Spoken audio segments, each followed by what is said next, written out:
Once again, the King of Lightning is here today, bringing you guys and gals another episode review of Shokugeki no Soma. Today, episode 2. And I gotta say, first of all, the animation, as always, because you can clearly see it's a standard. Episode 1 was colorful, vibrant, sharp. Episode 2, same thing. Colorful, vibrant, sharp. Especially pertaining to the food parts. The food parts get mad hype. But then again, it's called Food Wars. No shit.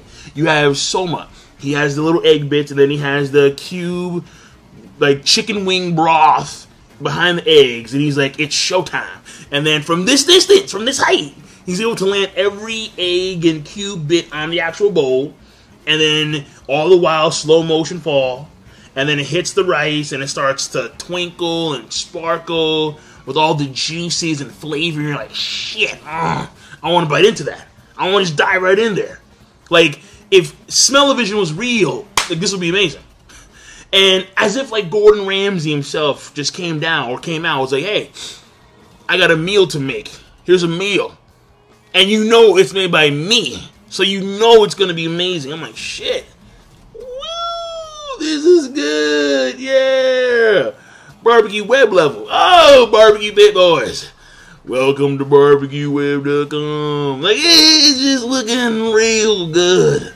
Now, fuck. Like part of me wishes that I was a chef, that I could, like, do this shit in, like, real life. So I can make these foods for myself. Oh, fuck yeah. I mean, very selfish.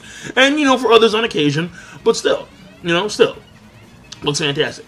Now, that being said, Erina, or Erina-sama, Miss Nakiri, you know, she's apparently, like, one of the top, she's, like, in the top 10 elite of the Totsuki.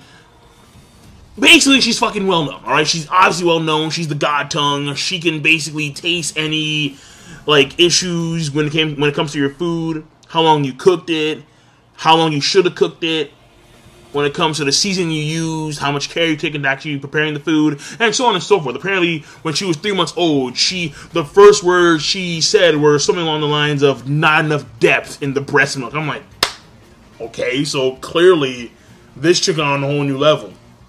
But at the same time, there comes a price. And that price is she's very fucking pompous. She really is. So here you have someone whose family runs a diner, Soma, and she's like, a diner? I've been served by the best. I've been in a gourmet paradise. And here you are from a fucking diner, really. And then he serves the food. The food's popping. And then she says it was disgusting. Even though, like, she was in the corner getting all moist and shit. Like, And then I'm like, really, bitch? Like, really? Come on. Like, if it was me, I'd been like, bitch, you getting all moist and shit in the corner. And you could tell me that shit's disgusting? Fuck out of here. I don't want to eat that. I don't want to eat it. You like it. Stop lying. Hoes be lying all the damn time. And Erina-sama, is no damn different. And she has a sidekick, Hisako. That was one weird moment where it was like a bona fide, like, Yuri moment. She's like, yeah, I'm gonna cook you a meal. And she's like, oh my god, one of Erina-sama's meals. And then it's like, oh, yeah, you want a piece of that, huh? Oh my god, how naughty. I'm like, what the fuck is happening here? Like, it was just, it's food! But they over-sexualize the fuck out of it. Once she takes, like, that third or fourth bite of the special transforming seasoning on the rice that Soma made, it's like she has that vision. They go to the whole vision thing. She has these elaborate visions because she has the god tongue. So she has a vision of her in, like, the damn hot springs, and all of a sudden there's a damn gorilla there. And it's disgusting because she can picture that. She can literally image it. And in this case, it was so good that her goddess domain territory was infiltrated by these mini Soma angels. And they started tickling her with feathers. And all the while, tits, jiggling, whatever ass there is, jiggling. And it is what it is. So it throws you off. It really does. But at the same time, number one, it's Japan. Okay? So I'm not that surprised. It's weird because she's fucking 15, man. Okay, like, understand that. She's fucking 15. And you're like, fuck, like, what are they doing? Like, I don't, like, control your perversions, please. But they can't.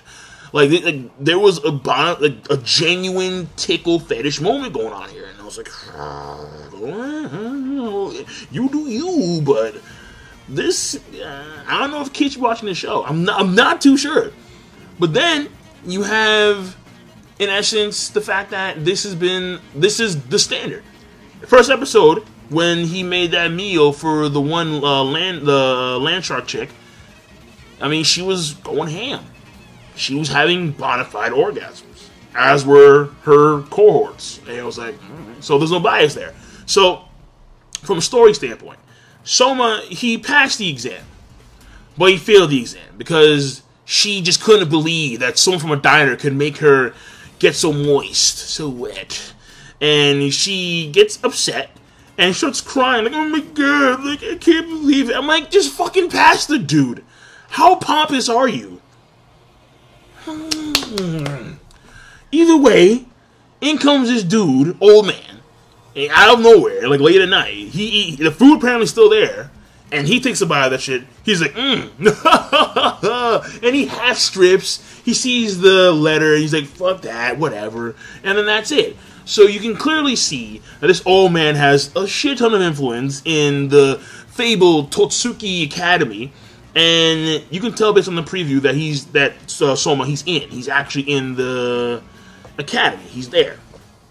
And the last thing I want to talk about real quick is Soma's father. Now, Soma's father, he is in New York right now, and he's cooking for, high-end folks there.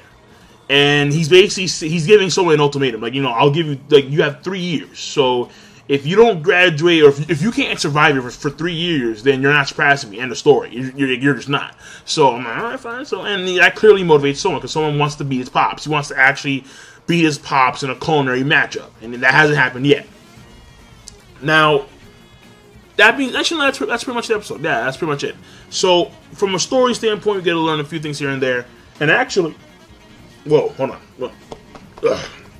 There we go. Actually, there was no takes.